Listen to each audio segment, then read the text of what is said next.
juga sudah mungkin acara selanjutnya pembicaraan materi yang kedua tentang gender kesehatan yang dijelaskan Putra. Oke, terima kasih atas waktunya.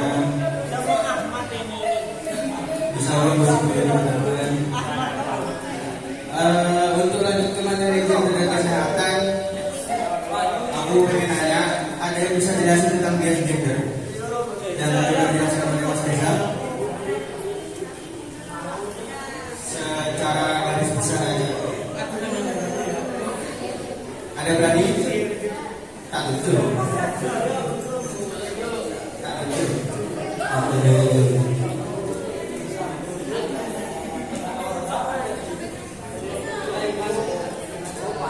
Kalau ada yang berani,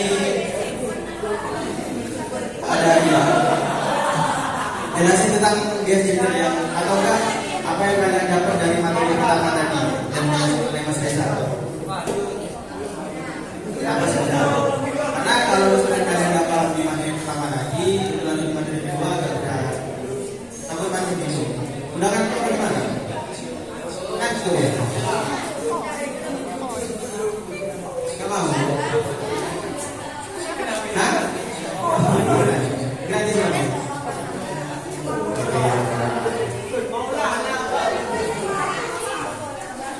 Oke teman-teman, awal jelasin tentang gender kesehatan boleh di-slide.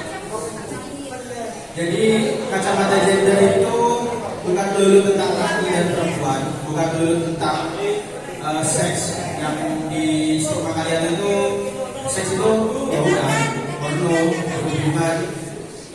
Gender itu luas, dari kacamata apa saja itu bisa dilihat. Untuk kali ini aku akan bahas tentang kesehatan reproduksi. Tenang, ini bukan hal yang tabu karena kalian juga harus mengetahui hal-hal kayak gini untuk edukasi, bukan untuk ngajarin kalian nggak benar. Untuk kesehatan reproduksi sendiri itu mencakup badan sehat fisik, mental, sosial, dan semua aspek terkait sistem reproduksi manusia. Ada 4 jenis, yaitu kesehatan seksual, kesehatan kehamilan, kesehatan persalinan, kesehatan persalinan. Nah, mengapa aku bilang tadi kalian paham apa enggak kebagian pertama?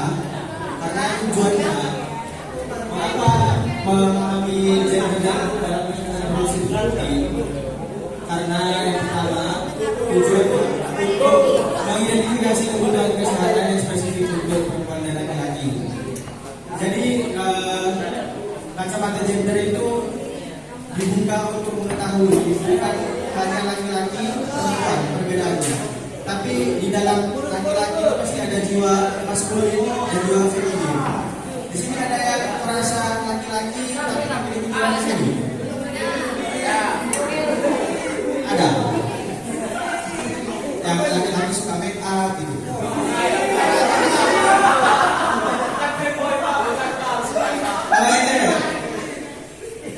Perempuan merasa tomboy.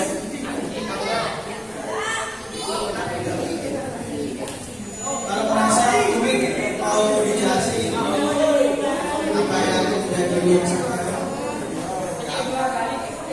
Nah, jadi itu pentingnya pelajari tentang gender. Untuk poin kedua, yaitu mengatasi ketidaksetaraan dalam akses layanan kesehatan. Jadi kadang akses layanan kesehatan itu tidak kondusif ketika pasien itu laki-laki, karena pasien itu dianggap laki-laki kuat, mungkin belakangan aja, ibu duluan. Biasanya pasien itu ibu-ibu datang kita prioritas, saya ibu-ibu, padahal ya misalkan ada bapak laki-laki juga ya, bapak kan ibu-ibu bawah, kan ibu-ibu yang sakit harus diperhatikan. Nah, itu kita harus belajar dengan itu agar tidak terjadi ketimpangan juga.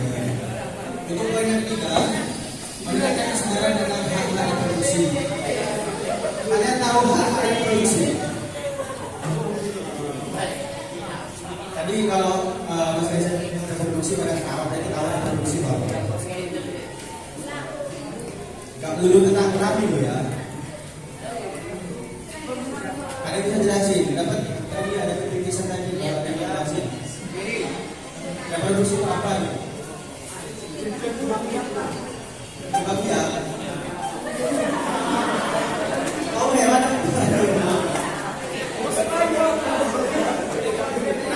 Mau menjelaskan apa? Menjelaskan ya?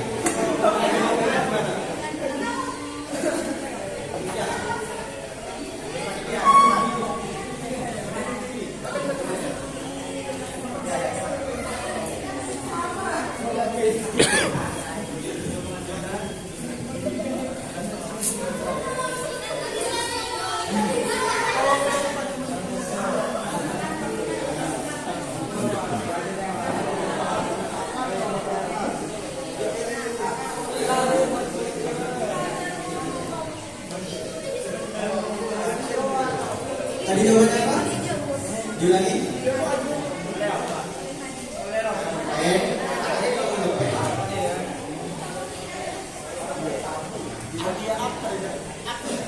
Jadi yang dimaksud reproduksi itu temannya jawab hampir betul, tapi yang memang kenyataannya kayak gitu. Menanyakan kesadaran tentang hak reproduksi. Jadi reproduksi sendiri itu antara laki-laki dan perempuan itu kan pasti memiliki hak dan memiliki kodratnya masing-masing. Kalau laki membuahi, kalau perempuan membuahi, dan itu nggak bisa ditukar maupun secara keras dan lain sebagainya itu nggak bisa ditukar karena itu kodrat dan itu merupakan hak reproduksi.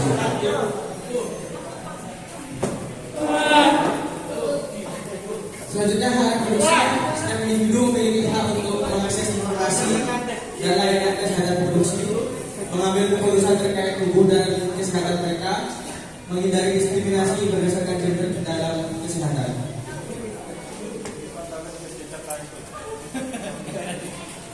Jadi ada tantangan dan upaya peningkatan kesadaran dalam kesehatan reproduksi. Tantangan yang pertama itu menjelaskan tentang tadi kekerasan gender. Perempuan seringkali menjadi sasaran kekerasan yang berdampak pada kesehatan reproduksi mereka. Jadi kalau misalkan ada pasangan suami istri yang suaminya itu ada yang terhadap istrinya atau yang pacaran mungkin di sini ada pacaran.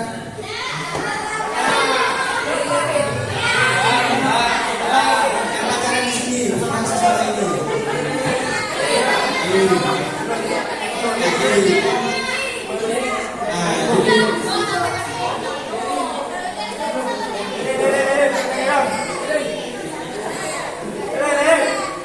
Jadi itu sebenarnya kita merasa berbasis gender. Jadi kenapa sifat dominan itu lebih sering melakukan kekerasan karena dia merasa saya cowok, saya perempuan, cewek itu lemah. Kembali lagi kepada studi sosial yang saya mulai masing-masing. Tantangannya kedua kurangnya akses.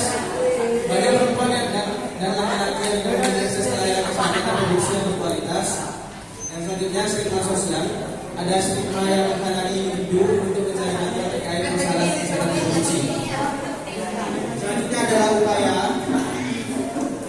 yang dilakukan yang pertama melakukan edukasi tentu seperti yang kami lakukan sekarang teman-teman. Walaupun kalian masih dianggap ini, ya edukasi bisa dilakukan sebisa mungkin agar kalian tidak salah di jalan, jangan salah pasangan dan menyebabkan.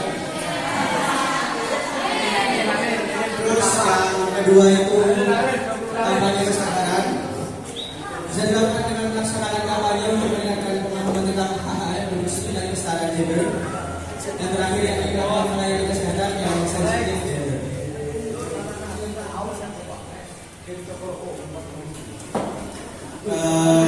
Masuk terakhir kesimpulan, yakni kesadaran dan pemahaman tentang gender dan kesehatan reproduksi sangat penting untuk mencapai kesetaraan dan meningkatkan kesehatan masyarakat secara keseluruhan, lalu pendidikan dan akses pelayanan yang tepat. Secara garis besar kalian mengerti atau enggak tentang reproduksi yang aku jelasin sedikit? Ya, karena sedikit sekali kalau di benak semuanya termasuk banyak. Ada yang bisa jelasin lagi lagi? Ada. Ada yang mau ya? Ada yang mau ya?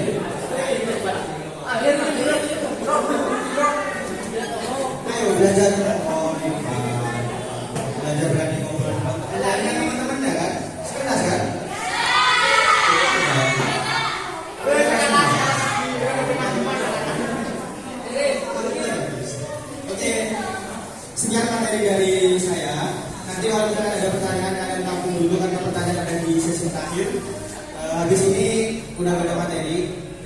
senang-senang. Tapi amat kondusif karena habis ini kan saya bayar yang ini. Jangan gara-gara cewek nanti pada rame-rame di belakang. Ya. Terima kasih. Assalamualaikum warahmatullahi wabarakatuh.